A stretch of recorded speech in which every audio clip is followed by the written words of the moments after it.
Good afternoon, faculty and students. My name is Taisha Tapp, And I'm Mia Brown. and today we are talking about an age of reform, cap of everything, as well as Women's rights and reform in general. from 1820s to 1840s. Okay, and I'll be reading first. So, the United States stood on the brink of division. A mix of political, economic, and moral differences drove the growing tension between the North and the South. While many people know that the Civil War was fast approaching, fewer understand the complex factors that led to the collapse of compromise between the two regions. From the heated debates over slavery and the spread of the institution into new territories to regional economic differences and political breakdowns, the period between 1840 and 1861 was crucial in shaping the nation's future. This essay explores how these years pushed the United States towards civil war by focusing on key events like the Mexican-American War, the Compromise of 1850, and the Kansas-Nebraska Act, and by considering how these events contributed to the deepening divide between the North and the South. The significance of this period lies in the way it highlights the dangers of unresolved tensions. By the 1840s, slavery had already been a continuous issue for decades, but it was the westward expansion of the nation that intensified the debate, which lasted between 1846 to 1848, added vast new territories to the United States, and the question of whether slavery should be allowed in these territories caused a major rift between northern and southern politicians. The Compromise of 1850, which was meant to resolve these tensions by allowing certain states to decide the issues of slavery for themselves, only provided a temporary solution. Over time, it became clear that the two sides had fundamentally different visions for the future of the United States, with the South aiming to protect and expand slavery, and many in the North advocating for either containment or abolition of the institution. These issues matter not only for understanding the causes of the Civil War, but also because they offer important lessons for contemporary society. This sectional conflicts the sectional conflicts of the 1840s and 1850s, whether related to slavery, states' rights, or economic competition, shows how deeply entrenched divisions can lead to national crisis. Today, similar debates about racial inequality, economic justice, and political polarization echo some of the conflicts that plagued the country before the Civil War. Learning about the leader provide insight into how unresolved social and political tensions can escalate and threaten national unity. One of the key elements of this period was the expansion of slavery into new territories, particularly following the Kansas-Nebraska Act of 1850. This act, which allowed the residents of the Kansas and Nebraska territories to decide whether to permit slavery, led to a wave of violence known as Bleeding Kansas. Supporters and opponents of slavery flooded into Kansas, and violent clashes between the two sides erupted. This event demonstrated how efforts to compromise on the slavery issue often led to increased tensions and conflict rather than resolutions. The political system also struggled to manage these growing divisions. The Dred Scott decision of 1857, in which the Supreme Court ruled that African Americans were not citizens and that Congress cannot prohibit slavery in the territories, further inflamed tensions. This ruling not only invalidated efforts to contain slavery, but also raised questions about the future of democracy in America. If the highest court in the land could so blatantly disregard the rights of millions of people, it seemed to signal that the system of checks and balances was failing to protect the nation's most vulnerable populations. Understanding the events of this period also sheds light on the nature of political power and democracy. By the 1850s, it was clear that neither side would be able to compromise on the issue of slavery. Southern politicians were determined to protect and expand the institution, seeing it as essential to their economy and way of life. Many Northern politicians, on the other hand, opposed slavery, and just on moral grounds, but also because they believed it undermined the free labor system that was the foundation of Northern economic. This period illustrates the fragility when key issues like human rights and economic systems are left unresolved. There are also lesser known complicate the traditional narrative of simple North versus South conflicts. For instance, not all Northerns were abolitionists. Many Northern politicians supported politics, supported free labor, not necessarily out of moral opposition to slavery, but because they wanted to protect the economic interests of white laborers. The introduction of populist sovereignty by Senator Stephen A. Douglas, which allowed territories to decide the status of slavery, created more chaos than consensus. The violence that emerged from this policy, particularly in Kansas, revealed the limits of political maneuvering in the face of deep moral and economic divides.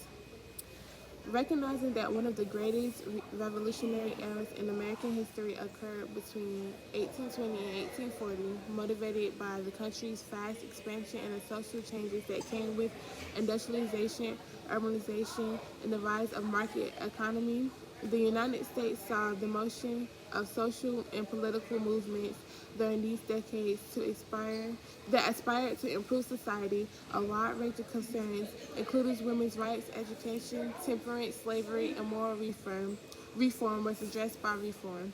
The principles of American democracy and religions were closely linked to many of these groups. Even if not all of these reforms succeeded in achieving their initial objectives, they did set the stage for important future developments in political, social, cultural aspects of the country. Furthermore, because of the significance of the Protestant religions that swept the country, religious influences played a major role in the Second Great Awakening and moral reform. This religious movement was distinguished by its focus on moral responsibility and individual salvation, as well as its passionate preaching and large-scale revivals. Prominent revivals preacher Charles Grandison Finney was one of the leaders who emphasized the notion that people had a moral obligation to better society and that they may choose to be saved. People felt the moral problems of the country, and this belief in personal responsibility translated into societal action. One of the most popular reforms of the time, the temperance movement, was greatly impacted by the Second Great Awakening. Early in the 19th century, there was a record amount of alcohol used by Americans, with many of whom were driven by religious beliefs, believed that alcohol was a bad thing that broke families and contributed to crime, poverty, and domestic abuse. The American Temperance Society was established in 1826 and rapidly expanded the country by encouraging people to make abstinence legislation to limit the scale of alcohol. The temperance movement was successful in elevating temperance to a significant political and societal problems by the 1840s, when numerous states passed legislation restricting alcohol use. Even while the movement did not succeed in achieving nationwide prohibition during this time, it did set the stage for upcoming limitations on alcohol. It is important to understand that additionally, the Second Great Awakening sparked movements to combat societal injustice and enhance education. A democratic society, according to reformers like Horace Mann, who is frequently referred as the father of African American education, could not exist without universal public education. Mann and other reformers in education contended that education might be a means of encouraging moral growth and forming knowledgeable citizens.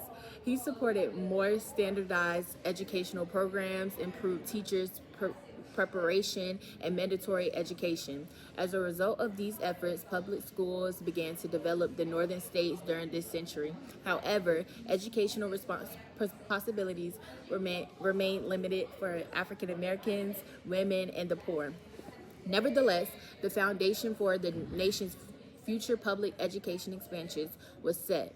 The effort to abolish slavery, a practice that was firmly established in southern states, became a national moral and political issue during the 1820s and 1830s. The religious dedication of the Second Great Awakening, which taught the inherent equality of all persons before God, served as an inspiration to many abolitionists. Many people were involved in the fight to abolish slavery as a result of this religious conviction and the growing influence of Enlightenment ideas about liberty and human rights, particularly in the northern states, where even individuals who opposed slavery frequently did not support complete racial equality abolitionists. Started out as a tiny and frequently unpopular movement. African Americans who had been emancipated in slavery were to be sent back to Africa. According to early abolitionist groups like the American Colonization Society, established in 1816, but the movement had grown more radical by the 1830s, demanding that African Americans receive equal rights and instant liberation. The Liberator was started in 1831 by William Lloyd Garrison, one of the most well-known abolitionists who advocated for the rapid abolition of slavery without paying slave owners any money. Because of his firm approach, Garrison faced strong resistance as well as broad support. His extreme beliefs, mostly his disapproval of progressive emancipation and his belief in full racial equality, were considered extreme even by many in the North. Abolitionist Frederick Douglass, a freed slave who rose to prominence as a leading voice who in this cause, is another outstanding example. Because of his own experiences as a slave, Douglass had a distinctive voice, and his well-written speeches and writings made the cruelty and inhumanity of slavery more widely known. Frederick Douglass gave a first-hand description of the horrors of slavery in his autobiography, Douglass, in which he described his life as a slave and his freedom struggle. Douglass was a key player in the abolitionist movement because of his capacity to clearly state the moral and political case against slavery. Abolitionists who were not as well known as Grimm's sisters, Sojourner Truth, and Harriet Beecher Stowe, were equally instrumental in bringing attention to the issue and gaining support for ending slavery. Deep political instances were brought about by slavery question between the northern and southern states. Even while the abolitionist movement in the North continued to gain strength, fearing that the abolition of slavery would cause economic disruption or social chaos, many people in the North held antipathy towards abolitionists. Slavery was upheld as a vital institution and a pillar of the Southern way of life in the South. Abolitionists were perceived by Southern politicians and planters as a direct threat to their social order and economic interests. Slavery had become a more national political problem by the 1840s, which heightened tensions between the North and South, and ultimately led to the outbreak of the Civil War. However, women's rights and gender inequality are continuously in the spotlight. It's critical to talk about and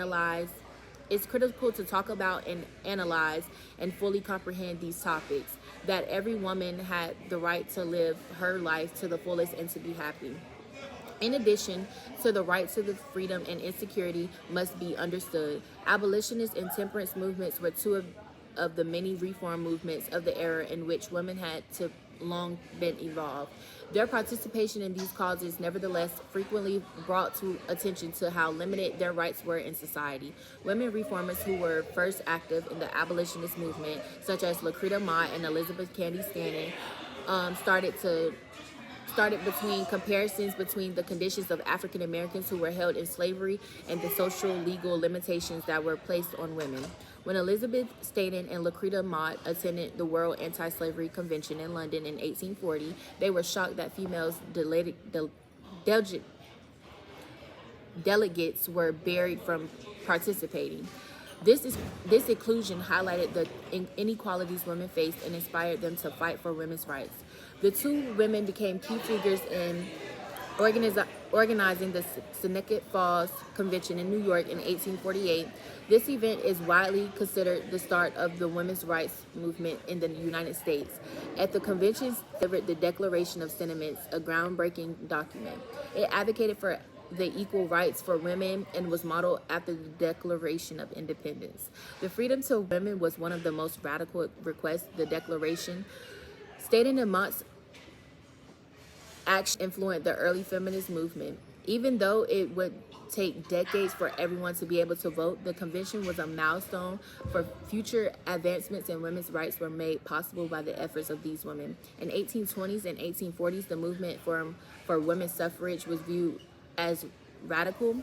Before the movement succeeded in granting women to the right to vote, many years would pass. Despite this, the early feminist movement set a vital stage for more recent feminist efforts. Reform advocates supported poverty rights, legal inequality in marriages, across to a higher education and suffrage. Among other causes, future leaders such as Susan B. Anthony were influenced by these initiatives.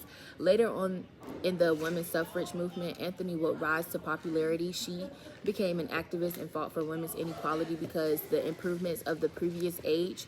Overall, the age of reform from 1820s to 1840s brought substantial improvements to the United States.